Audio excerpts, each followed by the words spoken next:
démarrer l'enregistrement du webinaire de ce midi. Donc, je lance ça. Super. Donc, bonjour tout le monde. Bienvenue au webinaire spécialement organisé pour la Journée de la géomatique 2025 par le Centre de géomatique du Québec. Donc, je me présente, Charles Gignac, je suis le directeur scientifique du CGQ.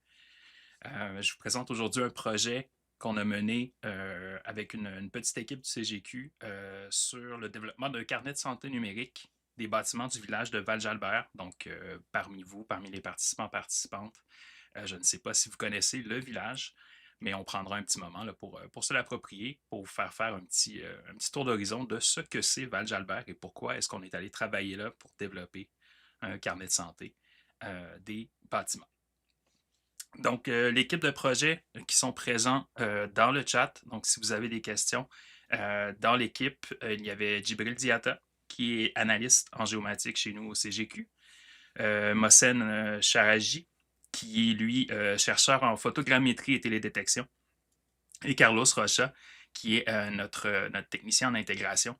Donc, ces trois experts-là ont été mobilisés avec nous sur le projet pour la réalisation des carnets de santé et vous le verrez, des scans 3D qu'on a fait au village de Val-Jalbert. Donc, ce qu'on va voir ensemble aujourd'hui rapidement, les fondements du projet. Donc, pourquoi est-ce qu'on est allé à Val-Jalbert pour développer comme ça un jumeau numérique, ou du moins les premières bribes de ce que sera un jumeau numérique.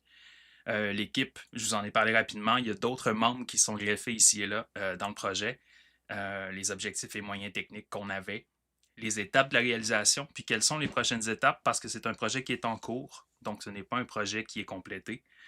Donc, vous pourrez voir où est-ce qu'on s'en va avec ça, entre autres, et quels collaborateurs on a aussi à ce projet-là, parce que ça SME, ça a permis d'avoir des projets connexes qui sont très intéressants. Puis à la toute fin, on pourra prendre vos questions sur le chat.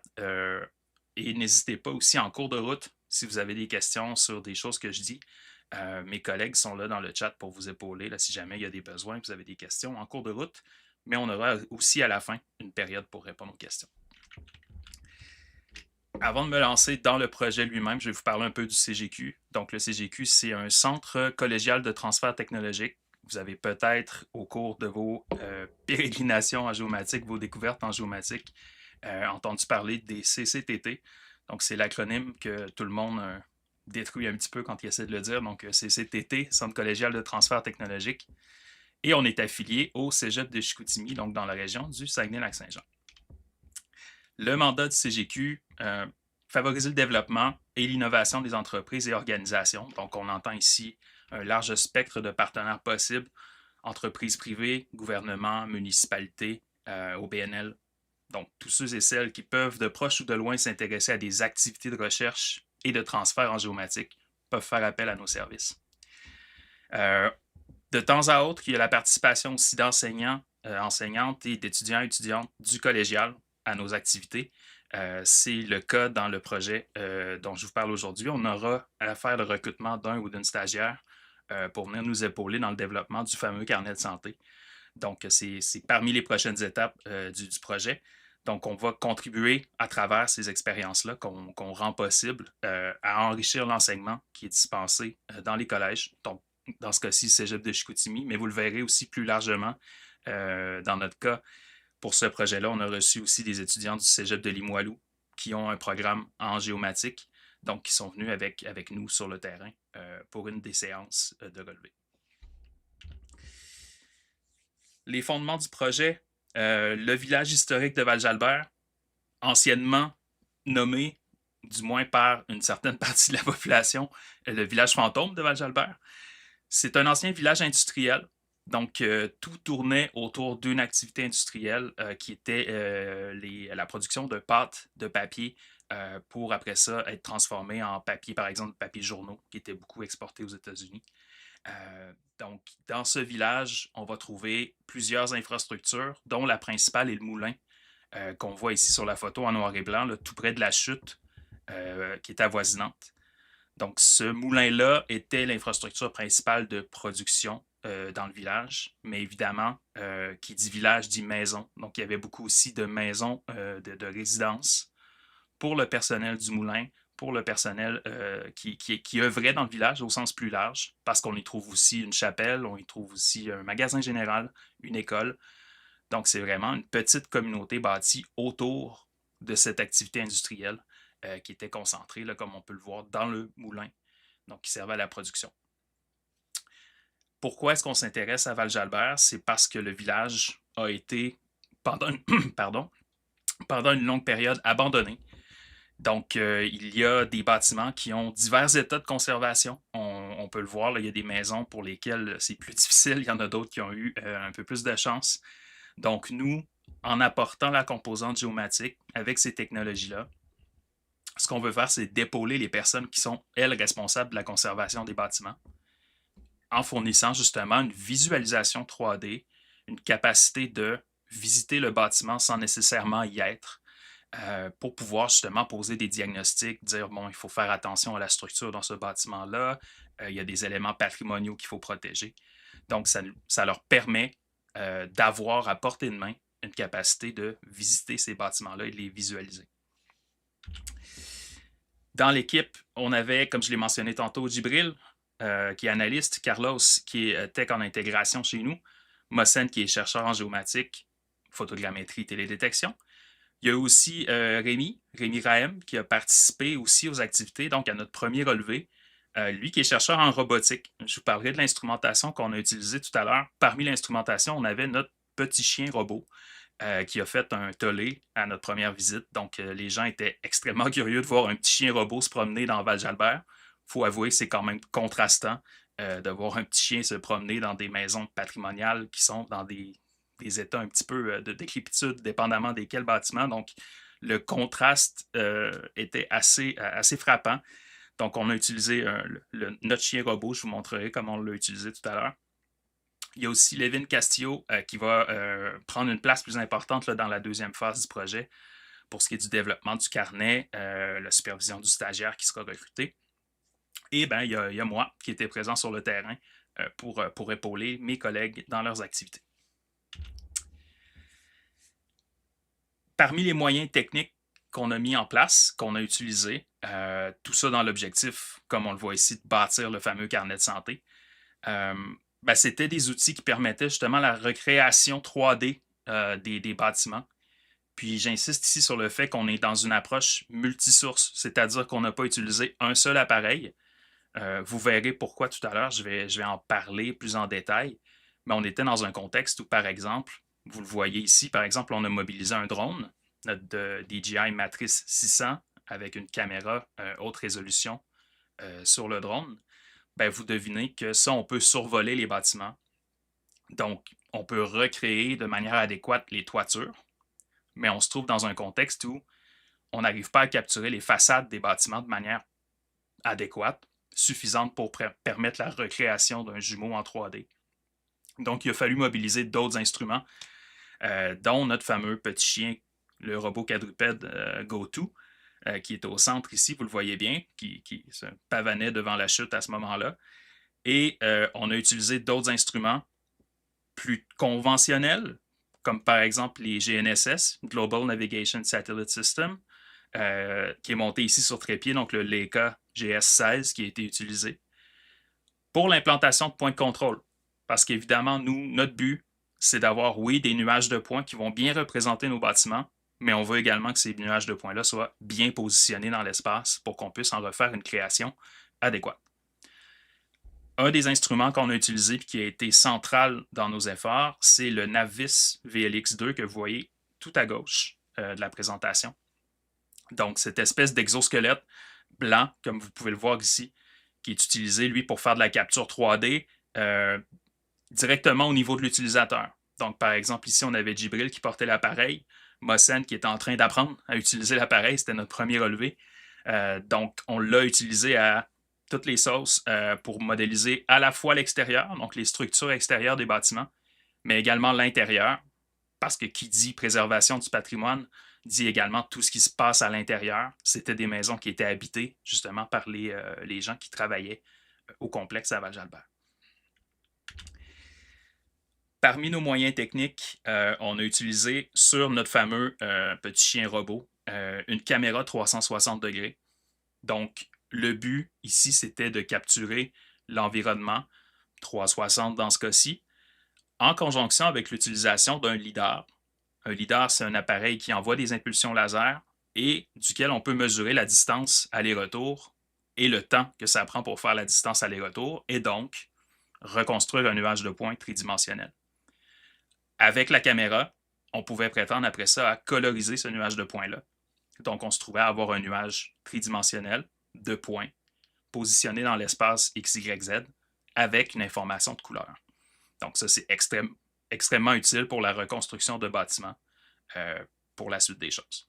Donc, cette caméra-là fait partie de l'attirail du CGQ. C'était monté sur le petit chien robot. On voit d'ailleurs Rémi ici qui est sur la photo en train de contrôler le petit chien robotique. Autre instrument qui a été utilisé, c'est des caméras haute résolution. Donc ici, on a une caméra qui est la Phase 1 IXM 50. Sur la photo, c'est la IXM 100, mais c'est le même type d'appareil, donc le même look. Cette caméra-là, vous le devinez, était montée sur le drone de manière à avoir des vues aériennes, comme on peut le voir ici. Donc nous, à partir de ces photos-là, on procédait à la création de deux choses importantes. Ce qu'on appelle une orthophoto, donc une photo qui est positionnée dans l'espace et qui nous permet d'avoir une vue aérienne de notre bâtiment. Donc, vous vous rappelez, j'ai parlé plus tôt, on faisait la captation de points de contrôle. Grâce à ces points de contrôle-là, s'ils sont captés sur nos images, on est capable d'en faire une mosaïque, donc une orthomosaïque comme on voit ici, et de reconstruire, bien positionner, une image aérienne comme ça. Autre exercice qu'on fait avec cette caméra-là, on va le voir plus loin, c'est la reconstruction 3D. Ici, on a l'impression de voir une seule photo, mais il y en a plusieurs différentes. Donc, grâce à ces divers points de vue-là, on est capable de faire une reconstruction 3D. C'est un processus qu'on appelle la photogrammétrie. Je vous montrerai un exemple plus loin. Sur le museau de notre petit chien robot, on avait un capteur lidar. Donc, sur le museau du chien, donc ça tourne continuellement. Ça permet d'acquérir ces fameux nuages de points dont je vous parlais. Donc ici, ce qu'on voit, c'est une représentation qui est plutôt basée sur la distance qui est prise pour avoir le point lidar, la captation lidar.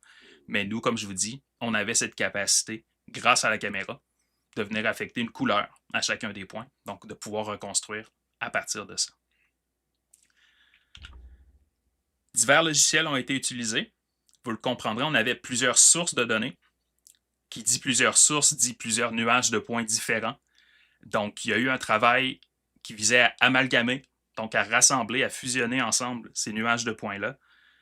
Ça a été fait via un logiciel qu'on appelle Cloud Compare, qui permet la visualisation, mais aussi justement la reconstruction, la fusion de ces nuages de points-là. Donc ça a été un des gros défis du projet, de pouvoir mettre en place ces procédures, ces approches qui permettent de prendre différents nuages et de les rassembler ensemble. Ce n'est pas aussi direct qu'on peut le croire. Il faut trouver des points communs, il faut trouver des moyens de rassembler tout ça, tout en conservant une précision géométrique qui est importante. Deux autres logiciels qui ont été utilisés, on a un logiciel qui s'appelle Pix4D et un autre qui s'appelle Metashape, qui ont permis justement, comme je vous l'ai mentionné tout à l'heure, soit la création des orthomosaïques à partir des données qui ont été acquises par le drone, donc les fameuses photographies qui ont été acquises par le drone, ou la recréation 3D, donc le processus de photogrammétrie qui permet de reconstruire des nuages de points 3D à partir des photos capturées. Donc, on avait les toits à partir du drone, les façades et l'intérieur à partir du VLX, et, à titre expérimental, des données qui ont été acquises avec le chien robot pour participer à ces efforts de reconstruction.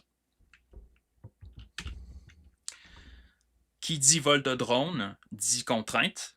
Évidemment, on ne peut pas faire voler un drone à proximité d'une installation aéroportuaire, par exemple. Donc, il a fallu planifier. Ça fait partie du boulot de Djibril, qui est notre pilote certifié de drone pour les opérations avancées. Donc, de s'assurer qu'on n'est pas dans une zone problématique, qu'il n'y a pas de contraintes, qu'il n'y a pas d'autorisation spéciale à demander. Ici, vous le voyez, on a de la chance. Il y a un aéroport à Roberval à proximité. Ceci dit, la zone d'influence, la zone dans laquelle il fallait faire attention, éventuellement demander des autorisations, on était juste en dehors. Vous voyez le toponyme Val-Jalbert qui est juste à côté de la zone potentiellement problématique. Donc, on s'en est bien tiré à ce niveau-là. Il n'y a pas eu trop de contraintes à gérer sur ce point-là. Mais ça fait partie des étapes de planification quand on fait un vol, de bien s'assurer qu'on n'est pas dans une zone problématique, puis surtout que la météo est de notre côté. Parce qu'évidemment, faire voler un drone sous la pluie ou dans des conditions de vent fort, c'est pas exactement ce qu'on souhaite. À titre informatif, moi j'étais présent avec l'équipe sur le terrain. Je supervisais, contrôlais un peu la planification de l'horaire, la gestion de l'horaire, mais je faisais voler aussi un petit drone, un Mavic Mini, que vous voyez ici. Donc, ce n'est pas un drone d'une grande envergure. On parle d'un drone qui est de 249 grammes, donc juste en dessous de la réglementation pour exiger un permis de vol. Donc, ça, c'est le genre de drone que tout le monde peut faire voler. Ceci dit, il y a ses contraintes. On ne peut pas porter une caméra particulièrement avancée. C'est une caméra qui est fixe. Il n'y a pas de charge utile qui peut être fixée sur l'appareil. Donc là, on est contraint à utiliser la caméra du drone, le Mavic Mini dans ce cas-ci. J'ai volé dans ce cas-ci avec un patron de vol, comme vous pouvez le voir dans la partie gauche de l'écran, qui était un patron qui tournait autour du bâtiment. Donc, je tournais autour du bâtiment, je prenais des photos à diverses altitudes pour pouvoir faire des reconstructions 3D. Ce qui explique pourquoi, dans la partie droite de l'image, vous voyez une reconstruction qui a l'air chaotique autour du bâtiment, mais le bâtiment lui-même, on était capable quand même de faire une reconstruction tridimensionnelle. C'était plus exploratoire qu'opérationnel dans ce cas-ci. On les a utilisés pour tenter des reconstructions, mais vous comprendrez que la source principale, ça a été notre M600 avec la caméra posée dessus. Ce n'est pas le setup en bon français que vous voyez ici sur le drone. C'est plus à titre d'exemple pour vous montrer de quoi peut avoir l'air ce drone. Donc, c'est ce qu'on appelle un hexacoptère avec 6 pales donc là, il peut porter une charge beaucoup plus importante. Donc là, nous, dans notre cas, on a mis la caméra. Mais évidemment, on pourrait mettre d'autres choses, des capteurs LIDAR. D'ailleurs, le CGQ développe un capteur maison qui s'appelle Gmapper.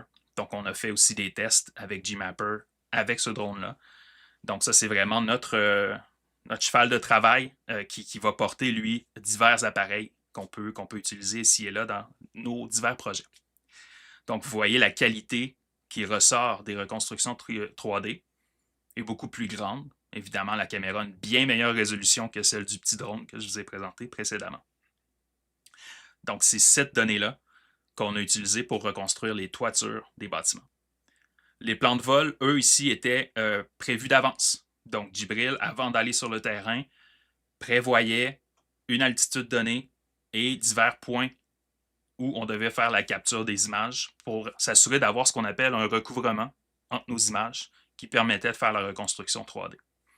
Donc là, on est beaucoup plus dans le type de vol planifié avec un appareil qui nécessite justement cette planification-là pour être optimalement utilisé versus le drone précédent qui était, lui, un petit peu plus exploratoire.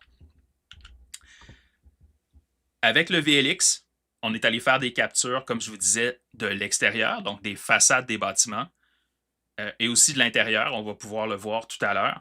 Donc, voici un exemple de ce qu'on obtient. Tout ce que vous voyez sur l'écran actuellement, c'est des points. C'est des points qui sont capturés, colorisés, qui nous permettent de reconstruire le bâtiment dans ses moindres détails, selon la précision de l'instrument. Ce qui est important à remarquer, c'est les toits. Évidemment, on n'avait pas de nacelle, on n'avait pas non plus envie de dire à Djibril, monte sur le toit du bâtiment. Donc, on était dans un contexte où on capturait vraiment l'environnement direct de l'utilisateur, ce qui nous a permis de reconstruire les façades, mais le toit, lui, présentait une lacune. On n'était pas capable de capturer suffisamment de points pour prétendre une reconstruction future. Donc, vous voyez un peu pourquoi on utilise plusieurs appareils dans ce projet-là. L'avantage du VLX également, c'est qu'on est capable de voir le patron qu'a suivi l'utilisateur lors de son relevé. Donc, ici, vous voyez le patron qui a suivi Djibril pour une des maisons. On peut voir qu'il est allé à l'intérieur, mais également à l'extérieur. Ici, on parle d'un scan qui a duré 7 minutes, 8 minutes. Donc, vraiment quelque chose d'extrêmement rapide. Et on a reconstruit un environnement complet de l'extérieur du bâtiment, de l'intérieur du bâtiment. Et même, on pouvait le voir dans la photo précédente, on captait les autres maisons, les arbres et tout. Donc, ça se fait super rapidement. Puis c'est une des principales qualités de cet instrument-là, le VLX, pour faire des captures, c'est son efficacité. Contrairement à une approche classique où on va déployer sur un trépied un scanner, et là, ben, on est obligé de le mettre en station, de lui donner une coordonnée, de dire scan. On se déplace. Donc là, c'est beaucoup plus de l'ordre d'une heure et demie, faire une captation comme ça. Tandis que dans ce cas-ci, en 8 minutes, le travail était fait. À l'intérieur, le principal défi, c'était, et ici je ne veux pas être méchant quand je dis ça, les gens. Ça cause du bruit.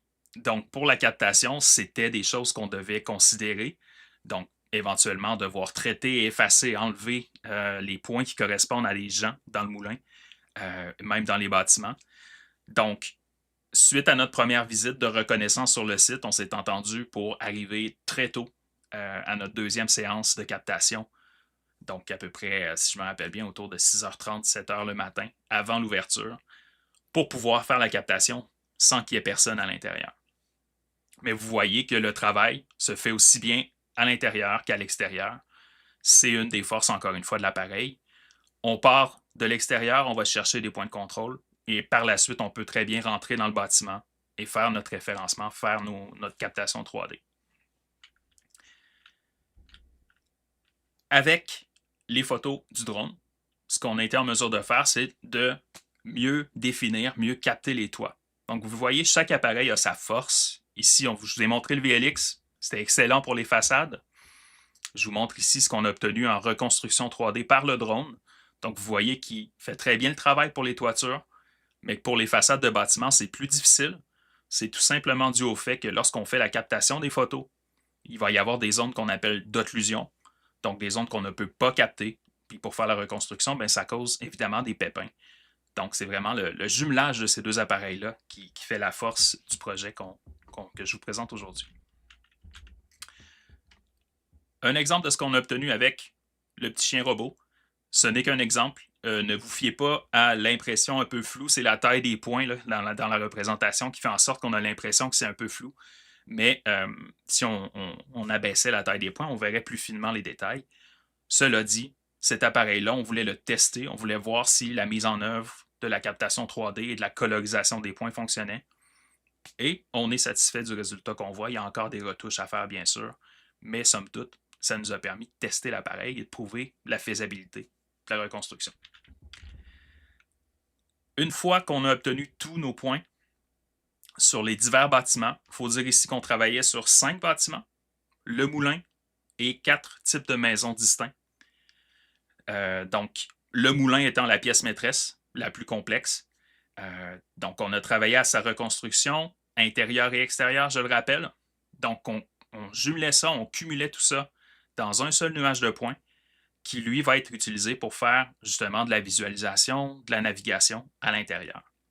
Une chose qui est importante à dire aussi, c'est que l'appareil VLX qu'on utilisait capte, oui, des nuages de points, mais également des photographies. Sur l'appareil, il y a ce qu'on appelle des POC LIDAR, donc des rondelles LIDAR qui ont comme boulot justement de scanner. Mais il y a également un système de caméras. En fait, il y a 4 caméras, une vers l'avant, une vers l'arrière, une à gauche et une à droite, qui nous permet d'avoir une vision synoptique de l'environnement, donc 3D, 360 plutôt, pas 3D.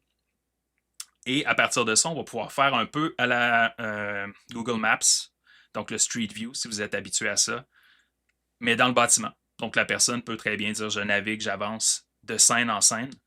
Donc on a vraiment 2 produits distincts, le nuage de points et ce qu'on appelle le panorama, qui nous permet de naviguer dans le bâtiment. Voici le type d'image captée par le VLX. Donc, vous voyez, ça, c'est une photo qui est prise avant. Donc, là, vous voyez par la caméra de devant, je veux dire. Vous voyez le genre de photo qu'on a. Donc, nous, on peut, après ça, construire un environnement qui permet de naviguer et d'aller voir justement les fins détails. Vous êtes à l'intérieur d'un bâtiment, vous voulez voir le papier peint qui est là, ben, vous pourrez le faire. vous pouvez zoomer sur la photo, avoir de l'information. Puis ce qu'on est en train de développer avec l'équipe CGQ, la partie carnet de santé, ben, ça va être la capacité de, oui, consulter ces photos-là, mais également de les annoter. Donc, vous vous promenez dans l'environnement, vous mettez ici, oh, point d'intérêt, tel truc, ce papier peint ou ce cadre-là date de telle année, etc., etc. Donc là, on va pouvoir ajouter une couche d'information de plus-value à l'environnement 3D qu'on aura recréé. Deux technologies sont utilisées ou sont envisagées actuellement pour construire le fameux carnet de santé ou apporter cette dimension 3D au carnet de santé. Po3 pour la visualisation des nuages de points, puis un outil qui s'appelle Marzipano, qui lui va permettre la navigation en mode panorama, puis la notation aussi. Résumé ici des étapes. Donc, quand on arrivait sur le terrain, mise en station, l'acquisition des points de contrôle, l'acquisition VLX, intérieur-extérieur, acquisition par drone, les autres acquisitions. Donc là, c'était plus l'expérimental, le GoTo, le petit chien et le Mavic Mini. Puis ensuite, on retournait au bureau, au CGQ, donc pour faire l'extraction des points LAS. Un point LAS, c'est des nuages de points LIDAR. Donc essentiellement, c'est l'extraction de ces nuages de points-là et des photos panoramiques. On faisait les extractions photogrammétriques. On utilisait le logiciel que je vous présentais tantôt, Cloud Compare, pour faire la reconstruction, donc la fusion de ces nuages-là. Et on s'en va ensuite vers la diffusion avec les technologies Po3 et Marzipano qui vont nous permettre de rendre accessible aux gestionnaires du patrimoine pour le village historique de Val-Jalbert ces visualisations-là. Les étapes à suivre: intégrer les contenus dans le carnet de santé, je viens d'en parler. Trouver la meilleure configuration, densité et détails pour l'affichage. Qui dit nuage de points dit données qui sont très lourdes. C'est des millions de points. Donc, pour s'assurer qu'on a un rendu rapide, sans trop perdre de détails, il faut un peu étudier cette situation-là. Quelle est la meilleure configuration qu'on utilisera? La rédaction de tutoriels et de guides d'utilisation, il ne faut pas se le cacher, cette approche-là, l'objectif ultime, c'est de dire répliquons-la à un cycle régulier pour voir s'il n'y a pas des changements, des nouvelles fissures, des nouvelles problématiques, une dégradation X ou Y d'un bâtiment ou de matériel patrimonial dans ces bâtiments-là. Donc, il faut documenter l'approche. Conceptualiser une phase 2 du projet. On aimerait ça pousser plus loin, peut-être éventuellement instrumenter des bâtiments pour faire du suivi temps réel. Donc, tranquillement s'en aller vers le jumeau numérique. Parce qu'il faut dire qu'une représentation 3D en tant que telle n'est pas un jumeau numérique. Un jumeau numérique, c'est vivant, ça a de la nouvelle donnée qui est mise à jour constamment. Donc, on veut s'en aller vers là. Collaborer avec l'équipe de Val-Jalbert pour la suite, là, au niveau de la consultation. Puis, il y a une équipe de l'UQAC qui travaille, elle, dans la conception de jeux vidéo, qui a comme projet de développer un jeu vidéo sur Val-Jalbert. Donc, ils ont fait appel à certaines des données captées, soit pour s'y référer pour ce qui est du design des bâtiments, ou tout simplement pour travailler sur le terrain, donc développer le terrain sur lequel ils viendront déployer leurs jeux vidéo, leurs scénarios de jeux vidéo. Vers la maquette, plutôt vers le jumeau, donc passer de la maquette au jumeau, on pourrait intégrer des données à jour, donc recapture de données 3D, comme je vous le disais. Installer des capteurs qu'on dit IoT, l'Internet des objets, Internet of Things, in situ, donc sur le site, capteurs d'humidité, des caméras, divers capteurs qui pourraient être pertinents pour le suivi du patrimoine. Éventuellement développer des processus pour estimer des indices de vulnérabilité à la dégradation. Donc, en utilisant les données qu'on a captées, est-ce qu'on peut déceler, grâce à l'intelligence artificielle, à des approches de classification automatisée, des éléments qui présentent des vulnérabilités? Puis, collaborer avec des équipes en génie civil et en architecture, parce que nous, géomaticiens, on est axés dans ce cas-ci sur la captation, mais les vrais interprètes de tout ça, ça va être des gens qui comprennent bien la dégradation d'un bâtiment, les structures et tout ça. Donc, allez voir avec les équipes de génie civil et architecture, 2 programmes qu'on a au Cégep de Chicoutimi, donc de voir si on ne peut pas collaborer, aller chercher une plus-value aux données qu'on a captées. Petit overview rapide, la maquette de développement du jeu vidéo qui était démarrée, donc vous voyez un peu le terrain, la représentation, la chute dont je vous ai parlé tout à l'heure, le moulin et quelques bâtiments qui commencent à être reconstruits.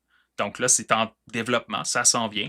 mais je trouve que c'est une belle utilisation de la donnée géomatique pour une application plus ludique, plus de découverte de tout l'aspect historique du village de Val-Jalbert. Puis je l'ai mentionné au départ, sur le terrain, à notre dernier relevé, donc on a fait 4 sessions de relevé. Au dernier, des étudiants et étudiantes du Cégep de Limoilou, donc en géomatique, sont venus nous visiter.